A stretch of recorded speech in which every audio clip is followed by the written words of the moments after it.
City न्यूजच्या मराठी बातमीपत्रामध्ये मी पायल आपले हार्दिक स्वागत करते। सर्वात आधी एक झलक बघूया आजच्या हेडलाईन्सची। मानाच्या पालखीने साजरा झाला कावड पालखी लोकोत्सव।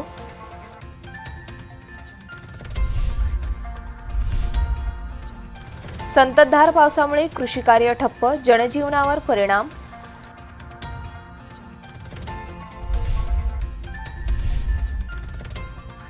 सफाई कर्मचारी व पालिकाचे एक दिवसीय काम बंद आंदोलन।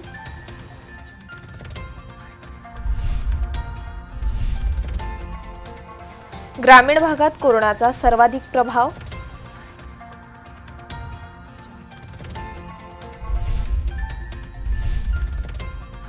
भोलेनाथाची लीला, अखेर शिवभक्तांच्या खांद्यावर पालखी पोहोचली मंदिरात।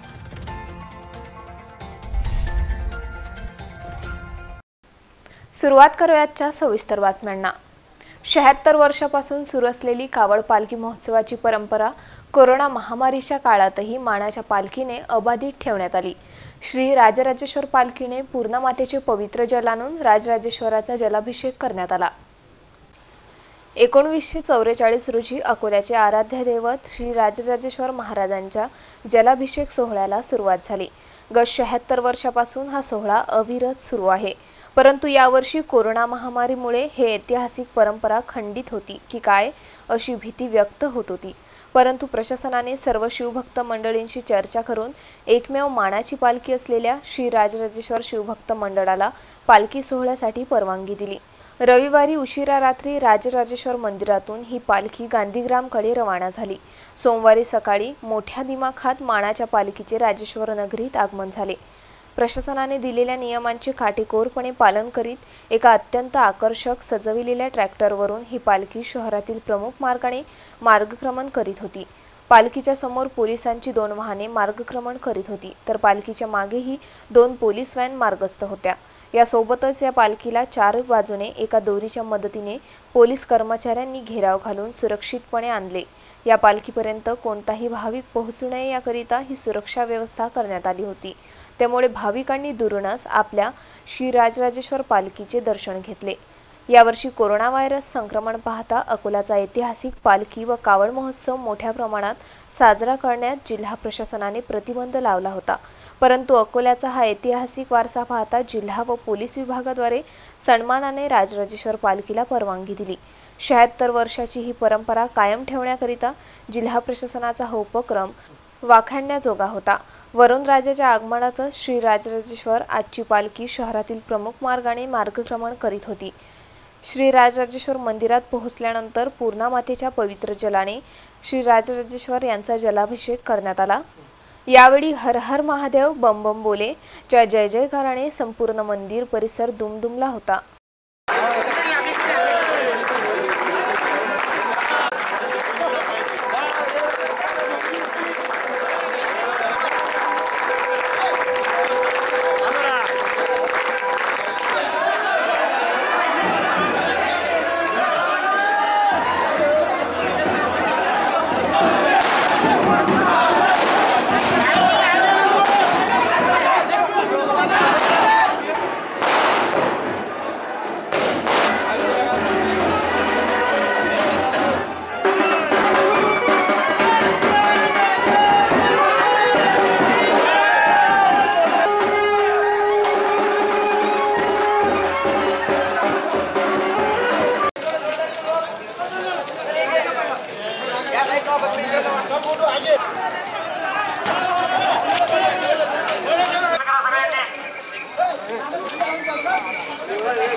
गेल्या काही दिवसांपासून अकोला जिल्ह्यात संततधार पाऊस सुरू आहे।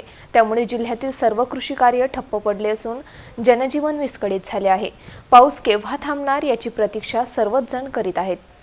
अकोला जिल्ह्यात यावर्षी समाधानकारक पाऊस होत आहे। सर्वच तालुक्यात जोरदार पाऊस होतो आहे। पावसामुळे सध्या पिकांची स्थिती चांगली आहे। हवामानशास्त्र विभागाने जिल्ह्यात अतिवृष्टीचा इशारा दिलेला आहे। दरम्यान अतिवृष्टी झाली नसली तरी जिल्ह्यात संततधार पाऊस मात्र सुरूच आहे। त्यामुळे जिल्ह्यातील धरणांमध्ये जलसंचय वाढला आहे। तसेच जिकडे तिकडे पाणीच पाणी दिसत असून जनजीवन विस्कळीत झाले। गेल्या 8 दिवसांपासून पावसामुळे शेतीची कामे ठप्प पडल्याने शेतमजूर व शेतकरी घरीच आहेत। शेतकरी व शेतमजुरांना पाऊस थांबण्याची प्रतीक्षा लागली आहे। पाऊस थांबता शेतात निंदण करणे, पिकांना खत देणे अशी कामं पुन्हा सुरू होणार आहेत। दुसरीकडे संततधार पावसामुळे वातावरण थंड असून यामुळे सर्दी, खोकला व तापाचे रुग्ण वाढत आहेत। अजून 2 दिवस पुन्हा पाऊस येणार असल्याने नागरिकांनी सावध राहावे असे आवाहन करण्यात आले आहे। तेल्हारा नगर परिषद येथे सफाई कर्मचारी व नगर परिषद कर्मचाऱ्यांनी आपल्या विविध मागणीकरिता 1 दिवसीय आंदोलन केले। यावेळी सोशल डिस्टन्सिंगची अंमलबजावणी करण्यात आली। राज्यातील सफाई कामगारांचे प्रश्न सोडवण्यासाठी माजी मुख्यमंत्री देवेंद्र फडणवीस यांच्यासोबत रामगिरी नागपूर येथे दिनांक 7 मार्च 2019 रोजी आमदार व संबंधित अधिकारी तसेच समाजाचे सदस्य यांच्यासोबत सविस्तर चर्चा करून अनेक प्रलंबित प्रश्न निकाली काढण्यासाठी मान्यता दिल्याप्रमाणे कक्ष अधिकारी महाराष्ट्र शासन यांनी दिनांक 29 जून 2020 ला मिनिट्स काढून संबंधित विभाग प्रमुखांना कळविले होते। पण अद्यापपर्यंत शासनाच्या वतीने कोणतीही प्रश्न निकाली काढण्यात आले नाही। तसेच याबाबत दिनांक 16 जुलै 2020 रोजी आमच्या संघटनेच्या वतीने स्मरणपत्र देऊन प्रश्नांकडे शासनाने लक्ष केंद्रित करण्यावास्तव दिनांक 24 जुलै 2020 रोजी राज्यव्यापी जिल्हाधिकारी कार्यालयावर निदर्शने करून माननीय जिल्हाधिकारी मार्फत राज्याचे मुख्यमंत्री माननीय श्री उद्धवजी ठाकरे साहेब यांना निवेदन सादर करण्यात आले होते। परंतु सफाई कामगारांच्या प्रश्नांकडे शासनाची उदासीनता लक्षात घेऊन अखिल भारतीय सफाई मजूर काँग्रेसचे महाराष्ट्रीय अध्यक्ष, महाराष्ट्र राज्य नगर परिषद, नगरपंचायत संवर्ग कर्मचारी कामगार संघटना संघर्ष समितीच्या वतीने सर्व कर्मचाऱ्यांसोबत सफाई कामगारांचे प्रलंबित प्रश्न सोडविण्याकरिता दिनांक 17 ऑगस्ट 2020 रोजी आयोजित 1 दिवसीय काम बंद आंदोलनात कोविड-19च्या नियमांच्या अधीनस्थ राहून झाले। 1 दिवसीय काम बंद आंदोलन तेल्हारा नगरपालिका समोर करण्यात आले। ग्रामीण भागात कोरोना महामारीचा प्रभाव वाढत चालला आहे, तर अकोला शहरात रुग्णांची संख्या हळूहळू कमी होत चालली आहे। रॅपिड अँटीजन टेस्टमध्ये कोरोना पॉझिटिव्ह रुग्णांची संख्या मात्र वाढल्याचे दिसून येते। आज सोमवार दिनांक 17 ऑगस्ट 2020 रोजी सकाळ व सायंकाळ प्राप्त अहवालानुसार आज प्राप्त अहवाल 33, त्यामध्ये पॉझिटिव्ह अहवाल 3 आले आहेत, तर निगेटिव्ह अहवाल 30 प्राप्त झाले आहेत। आज सकाळी 3 जणांचा अहवाल पॉझिटिव्ह आला, त्यात 2 महिला व 1 पुरुष आहे। त्यातील वाळेगाव, गुलजारपुरा व हिवरखेडीतील प्रत्येकी 1 याप्रमाणे रहिवासी आहेत। दरम्यान काल रात्री रॅपिड अँटीजन टेस्टमध्ये 6 जणांचा अहवाल पॉझिटिव्ह आला होता। त्यांचाही समावेश आजच्या पॉझिटिव्ह अहवाल संख्येत व दाखल रुग्ण संख्येत करण्यात आला आहे। आज सायंकाळी कोणाचाही अहवाल पॉझिटिव्ह आला नाही। दरम्यान आज एकाचा मृत्यू झाला, त्यात हिवरखेड तालुका तेल्हारा येथील 72 वर्षीय पुरुष असून ते दिनांक 13 ऑगस्ट रोजी दाखल झाले होते। त्यांचा उपचार घेताना मृत्यू झाला। दरम्यान आज दुपारनंतर शासकीय वैद्यकीय महाविद्यालयातून 16 जणांना, कोविड केअर सेंटर येथून 9 जण, उपजिल्हा रुग्णालय मूर्तिजापूर येथून 7 जण, आयकॉन हॉस्पिटल येथून 6 जण व हॉटेल रिजेन्सी येथून 1 जण अशा एकूण 39 जणांना डिस्चार्ज देण्यात आला। आता सद्यस्थितीत एकूण पॉझिटिव्ह अहवाल 3251 असून मयत 136, डिस्चार्ज 2695, ॲक्टिव्ह पॉझिटिव्ह 420 अशी माहिती शासकीय वैद्यकीय महाविद्यालयाकडून प्राप्त झाली आहे। अकोल्याचे आराध्य दैवत श्री राजराजेश्वर मंदिर हे जागृत देवस्थान म्हणून ओळखले जाते। राजेश्वर महाराजांच्या लीला अनेकांनी अनुभवल्या आहेत। असाच एक अनुभव श्रावण महिन्याच्या शेवटच्या सोमवारी मानाची पालखी आणताना शिवभक्तांनी अनुभवला। श्री राजराजेश्वर महाराजांचे मंदिर जागृत देवस्थान म्हणून ओळखले जाते। भाविकांच्या हाकेला धावणाऱ्या भोलेनाथाच्या किमयाची अनुभूती अनेक अकोलेकरांनी घेतली आहे। असाच एक अनुभव शेवटच्या श्रावण सोमवारी 17 ऑगस्ट रोजी मानाच्या पालखीसोबतही घडला। गांधीग्राम येथून मानाची पालखी एका सजलेल्या ट्रॅक्टरमध्ये मार्गक्रमण करीत राजराजेश्वर नगरीत पोहोचली। पालखी मार्गावर मार्गक्रमण केल्यानंतर पोलीस बंदोबस्तात ही पालखी मंदिराकडे जात असताना गांधी रोडवर सजलेल्या ट्रॅक्टरचे एक चाक पंक्चर झाले। आता पुढे मानाची पालखी मंदिरापर्यंत नेण्याकरिता अनेक परिश्रम घ्यावे लागले, परंतु अखेर राजेश्वराला मान्य होते तेच घडले। शिवभक्तांनी मानाची पालखी आपल्या खांद्यावर घेत परंपरा जोपासत मंदिराकडे आगेकूच केली। राजेश्वरालाही आपल्या शिवभक्तांच्या खांद्यावरच मंदिरात यायचे होते। या अद्भुत घटनेने शिवभक्तांचा उत्साह द्विगुणित झाला। भक्त आणि भोलेनाथाची ही परंपरा शेवटच्या श्रावण सोमवारी पाहायला मिळाली। आजपासून 76 वर्षापूर्वी सुद्धा राजराजेश्वराला शिवभक्तांनी दुष्काळ दूर करण्याकरिता साकळ घातले होते। यावेळीही भोलेनाथाची लीला अनेकांनी अनुभवली होती। असाच अनुभव कोरोना महामारीमध्ये भोलेनाथाने शिवभक्तांना दिला। शिवभक्त आणि भोलेनाथ यामधील प्रेमाची व भक्तीची परंपरा जोपासणारा हा महोत्सव भोलेनाथाच्या कृपेने शांततेत पार पडला। गेल्या आठवड्यापासून सर्वत्र जोरदार पावसाचे आगमन झाले आहे, त्यामुळे नदी नाले दुधडी भरून वाहत आहेत। अकोला शहरातून वाहणाऱ्या मोरणा नदीपात्राचेही जलस्तर वाढले आहे। प्रशासनाद्वारे नदीकाठावरील नागरिकांना सतर्कतेचा इशारा देण्यात आला आहे। अकोला शहरासह जिल्ह्यात पावसाने झडी लावली आहे। संततधार पावसामुळे नदी नाल्यांचा जलस्तर वाढला आहे। संततधार पावसामुळे अकोला शहराला 2 भागात विभाजित करणाऱ्या मोरणा नदीला सुद्धा पूर आला आहे। ही नदी ग्रामीण भागातून वाहती असल्याने तसेच ग्रामीण भागात गेल्या 4 ते 5 दिवसांपासून पाऊस सुरू असल्याने या नदीला पूर आला आहे। दुसरीकडे हवामानशास्त्र विभागाने 17 ऑगस्ट पर्यंत विदर्भात अतिवृष्टीचा इशारा दिला आहे। अंदाजानुसार अतिवृष्टी झाली नसली तरी संततधार पाऊस मात्र सुरूच आहे। यामुळे अकोला जिल्ह्यातील सर्वच नद्यांना पाणी चढले आहे। येणाऱ्या 2 दिवसात अतिवृष्टीचा इशारा पाहता नद्यांना मोठा पूर येण्याची शक्यता आहे। त्यामुळे नदीकाठच्या रहिवाशांनी सावध राहावे असे आवाहन प्रशासन तसेच नैसर्गिक आपत्ती निवारण विभागाच्या वतीने करण्यात आले आहे। अकोला शहरातील मार्गावर मोकाट जनावरे बस्तान मांडून असतात, त्यामुळे अपघात घडण्याची शक्यता वर्तविण्यात येत असून महापालिकेचा कोंडवाडा विभाग मात्र कुंभकर्णी झोप घेत आहे। अकोला शहरातून जाणाऱ्या महामार्गावर मोकाट गुरांचा मुक्त संचार नेहमीच दिसून येतो, त्यामुळे अपघाताची शक्यता बळावली आहे।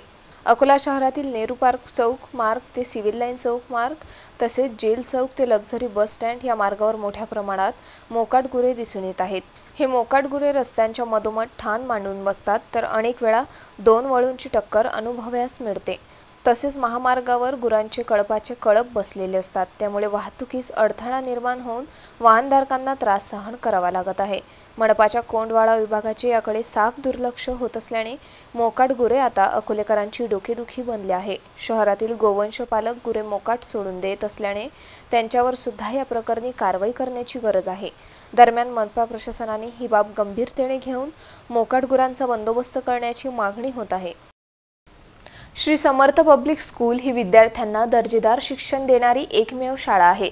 या शाळेत शिक्षण, विज्ञान, तंत्रज्ञान आणि संस्कृती यांचा सुरेख संगम जोपासणारी शाळा म्हणजे श्री समर्थ पब्लिक स्कूल। लॉकडाऊनच्या काळात आपल्या विविध उपक्रमांवर भर देत ऑनलाईन शिक्षणही तेवढ्यातच परिणामकारक पद्धतीने विद्यार्थ्यांपर्यंत पोहोचवते आहे। सिटी न्यूजने घेतलेला या शाळेचा विशेष वृत्तांत पाहूया आजच्या बातमीपत्रानंतर लगेच।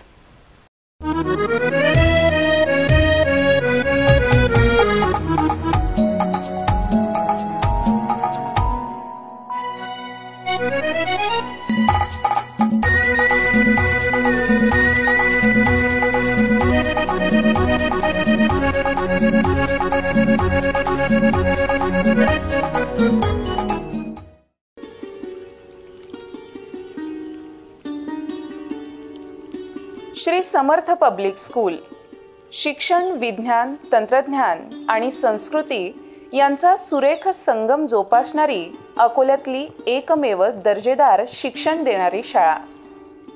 घरानंतर मुलांना शाळा आपलीशी वाटावी, आवडावी म्हणून प्री प्रायमरी पासूनच उत्कृष्ट सोयी सुविधांनी सुसज्ज अशा 2 इमारती विस्तीर्ण आणि निसर्गरम्य वातावरणात डौलाने उभ्या आहेत। चिमुकली मुलं आनंदाने शाळेत यावीत आणि त्यांनी खेळत बागडत स्वच्छंदी वातावरणात आपलं शैक्षणिक जीवन सुरू करावं म्हणून इथल्या प्री प्रायमरी वर्गांवर आणि अभ्यासापासूनच विशेष भर देण्यात आला आहे आणि लहान मुलांना तेवढ्याच आपुलकीने आणि उत्साहाने जपणारा त्यांचा हा टीचिंग स्टाफ जो मुलांच्या आवडीने त्यांच्या सर्वांगीण विकासासाठी सज्ज आहे. तुमचे चिमुकले घरातील सुरक्षित वातावरणातून पहिल्यांदाच बाहेर पडतात ते म्हणजे शाळेत जाण्यासाठी आणि तिथे त्यांना सुरक्षित वाटावं. त्यांच्या शिक्षणाचा पाया हा भक्कम असावा आणि तोही त्यांनी आनंदाने शिकावं, त्यांना प्रत्यक्ष अनुभवातून शिकता यावं म्हणून श्री समर्थ पब्लिक स्कूल भन्नाट उपक्रमातून मुलांना अभ्यासाची गोडी लावते. क्लासरूम्स प्री प्रायमरीसाठी असणाऱ्या सर्वसमावेशक आणि सर्वसंपन्न क्लासरूम्स ज्या मुलांना एका अनोख्या रंगीबिरंगी भावविश्वात घेऊन जातात आणि त्यांना हव्याशा वाटू लागतात. इथल्या भिंतीवरच्या पोएम्स, स्टोरी, अल्फाबेट्स, नंबर जणू मुलांसोबत प्रत्यक्ष येऊन खेळू लागतात. पंचम प्रोग्राम शाळा एके शाळा आणि शिक्षण एके शिक्षण हे समीकरण आता केव्हाचंच मागं पडलंय. पण समर्थ पब्लिक स्कूलने शाळा एके शिक्षण आणि शिक्षण एके पंचम म्हणजेच आर्ट आणि क्राफ्ट, संगीत, नृत्य, क्रीडा अशा मुलांच्या सर्वांगीण विकासाला चालना देण्यासाठी विशेष कार्यक्रम आखला आहे. म्हणजे मुलं फक्त पुस्तकी किडा बनणार नाहीत तर या प्रगतिशील स्पर्धात्मक युगात एक सर्वगुण संपन्न व्यक्ती म्हणून बाहेर पडतील. We are animals. Good morning, children. I am tiger. And I am duck. Are you sleeping, brother John? Brother John. Morning bells are ringing. Morning bells are ringing. Ding dong bell. Ding dong bell. Science and technology rooms लहान वयापासूनच मुलांची विज्ञान आणि तंत्रज्ञानाशी मैत्री व्हावी म्हणून सुसज्ज असा हा विभाग जिथे प्रत्यक्षात मुलं मजेदार पद्धतीने विज्ञानाचे प्रयोग आनंदाने करून बघतात तर कम्प्युटरसारख्या मशीनला ते लहानपणीच आपला सवंगडी समजू लागतात. First, I want to ask you, what do you observe here in common? Yes, in general, you could see all the colors are here on this table. So, which is your most favorite color? Yeah, I like green because our nature is green. Art and craft लहान मुलांची कागद, रंग, खेळणी यांच्याशी खूप गट्टी असते आणि त्यातून कलाकृतींना जोपासण्याचे काम करते आर्ट अँड क्राफ्ट रूम जिथे प्रत्येक विद्यार्थी या कलाकृतींमध्ये रममाण होऊन जातो.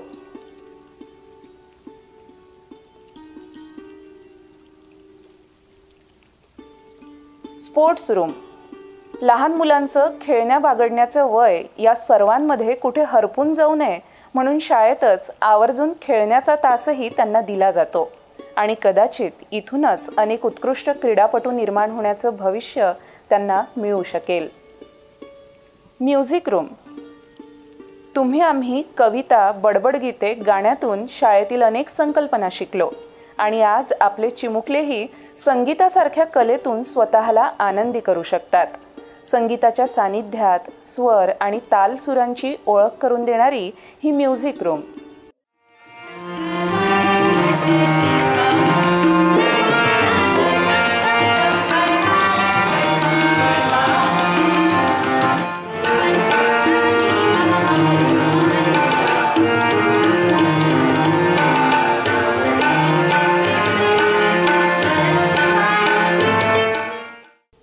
आज कोरोनाच्या विळख्यात आपण अडकलो आणि यावर्षी नव्याने शाळेत येणारे चिमुरडे पाय घरीच अडखळले. शाळा म्हणजे काय हे त्यांना ऑनलाईन पाहावं लागतं आहे. पण शाळेच्या या सर्व अनुभूती आजही अगदी जिवंतपणे मुलांना देण्यासाठी शाळा ऑनलाईन पद्धतीनेही तेवढ्याच परिणामकारक पद्धतीने काम करते आहे. प्रत्येक विद्यार्थ्यांपर्यंत हे सर्व उपक्रम पोहोचवते आहे. इथली ऑनलाईन शिक्षण प्रणालीही तेवढ्याच शिताफीने मुलांना शिक्षण प्रक्रियेत समाविष्ट करून घेते आहे. इसके लिए आप छोटा सा ग्राउंड भी यानी आपके घर का आंगन भी यूज़ कर सकते हो. बस ज़रूरत है एक छोटे से बॉल की. To football only. फुटबॉल की कोई ज़रूरत नहीं, प्लास्टिक का बॉल अगर होगा तो आप उसकी भी सहायता से ये प्रैक्टिस कर सकते हो। समर्थ पब्लिक स्कूल तुमच्या पाल्यांना या दर्जेदार शिक्षण प्रणालीमध्ये समावेशित करून घेण्यास नेहमीच उत्सुक आहे, कारण तुम्ही बघितलेला हा जो शिक्षणाचा प्रवास आहे तो तुमच्या पाल्यांशिवाय खरोखरच अपूर्ण आहे। ज्या पाल्यांना ह्या टीचर्स शिक्षक शिक्षिका शिकवतात ते खरोखरच तुमच्या पाल्यांशिवाय अपूर्ण आहे। हे शाळेचं मैदान, ती गोल बसेस, इथले शिक्षक, इथल्या शिक्षिका तुमच्या पाल्यांची आतुरतेने वाट पाहत आहेत। सीबीएसईचा उद्देश आणि नवीन शैक्षणिक धोरणाचा अभ्यास करून आम्ही प्री प्रायमरी पासूनच विद्यार्थ्याच्या बोधात्मक विकास, क्रियात्मक विकास, भावनिक बुद्धिमत्तेचा विकास, motor skill development, listening skill development, communication skill development होईल आणि संपूर्ण शिक्षण हे आनंददायी व अनुभवजन्य असेल अशी अभ्यासक्रमाची आखणी केली आहे आणि या शैक्षणिक वर्षापासूनच तिची अंमलबजावणी देखील सुरू केली आहे।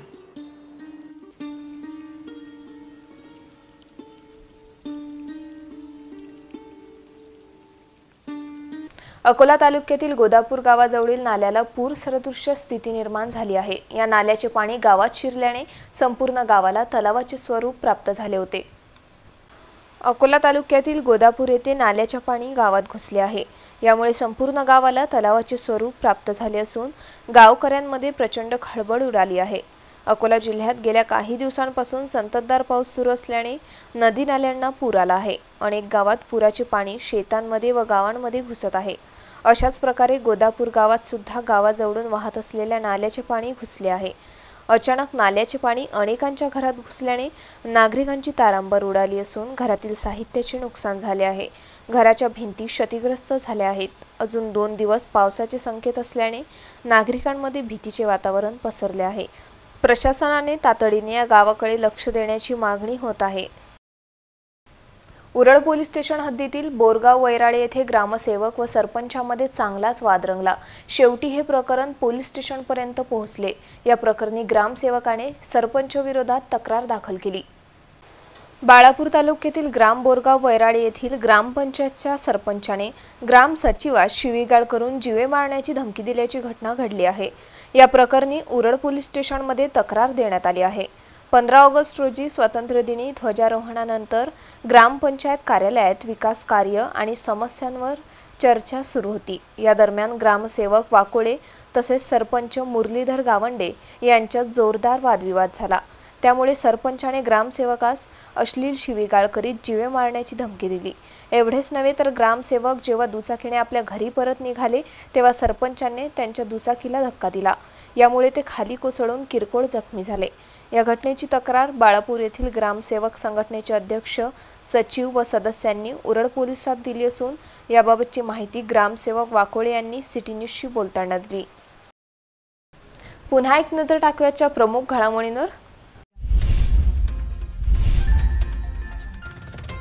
मानाच्या पालखीने साजरा झाला कावड पालखी लोकोत्सव।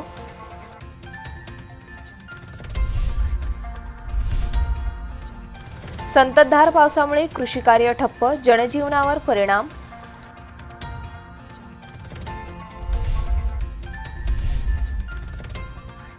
सफाई कर्मचारी व पालिकाचे 1 दिवसीय काम बंद आंदोलन।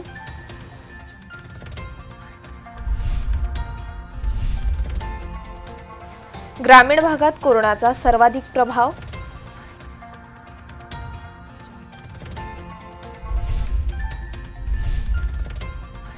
भोलेनाथाची लीला, अखेर शिवभक्तांच्या खांद्यावर पालखी पोहोचली मंदिरात।